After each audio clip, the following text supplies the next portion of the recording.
કદરૂપા બતકની વાર્તા. મારી ચેનલમાં નવા છો તો મારી ચેનલને લાઈક કરો, શેર કરો, સબસ્ક્રાઇબ કરો. ધન્યવાદ. ઉનાળાના દિવસો હતા. સાંજે એક બતકને તળાવ પાસેના ઝાડ નીચે ઈંડા મૂકવા માટે સારી જગ્યા મળી. તેણીએ ત્યાં 5 ઈંડા મૂક્યા.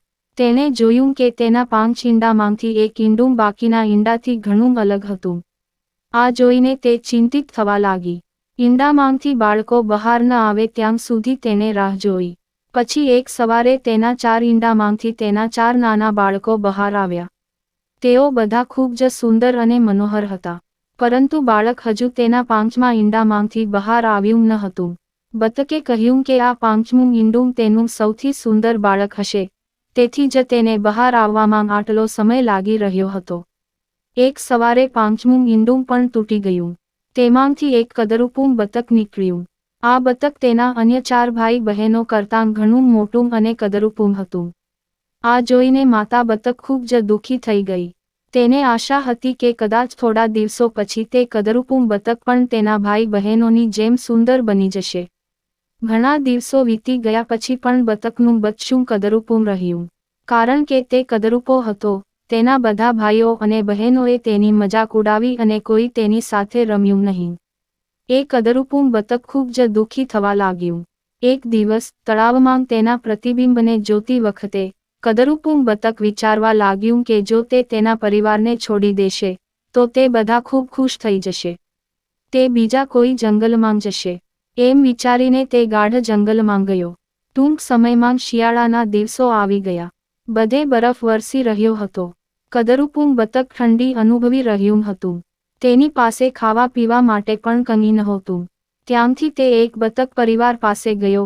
તેઓએ તેનો પીછો કર્યો. પછી તે એક મરઘીના ઘરે ગયો. મરઘીએ પણ તેનો પીછો કરીને તેને ભગાડી દીધો. એ જ રીતે એક કૂતરાએ તેને જોયો પણ કૂતરો પણ તેને છોડીને ચાલ્યો ગયો. કદરૂપું બતક દુઃખી થઈને વિચારવા લાગ્યું કે તે એટલો કદરૂપો છે કે કૂતરો પણ તેને ખાવા માંગતો નથી. દુઃખી થઈને કદરૂપું બતક ફરીથી જંગલમાં જવાનું શરૂ કર્યું. રસ્તામાં તેણે એક ખેડૂતને જોયો. ખેડૂત કદરૂપું બતકને તેના ઘરે લઈ ગયો. ત્યાં એક બિલાડી તેને પરેશાન કરવા લાગી, તેથી તે ત્યાંથી ભાગી ગયો અને ફરીથી જંગલમાં રહેવા લાગ્યો. થોડા દિવસોમાં વસંત ઋતુ આવી. હવે એ કદરૂપું બતક પણ ઘણું મોટું થઈ ગયું હતું. એક દિવસ તે નદી કિનારે લટાર મારતો હતો.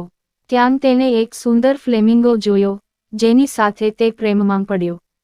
પરંતુ પછી તેને સમજાયું કે તે એક કદરૂપું બતક છે, તેથી તેને ક્યારેય હંસ મળશે નહીં. તેણે શરમથી માથું ઝુકાવી દીધું. પછી તેણે પાણીમાં પોતાનું પ્રતિબિંબ જોયું અને આશ્ચર્ય થયું.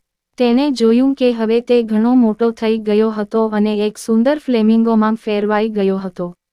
તેને સમજાયું કે તે એક હંસ છે અને તે તેના બાકીના બતક ભાઈઓ અને બહેનોથી ઘણો અલગ છે. ટૂંક સમયમાં જ હંસ, જે કદરૂપી બતકમાંથી ફ્લેમિંગોમાં પરિવર્તિત થયો, તેણે હંસાની સાથે લગ્ન કર્યા અને તે બંને સુખેથી જીવ્યા.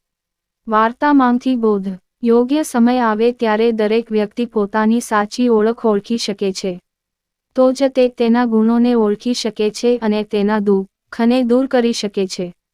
પૂરી વાર્તા સાંભળવા માટે ધન્યવાદ.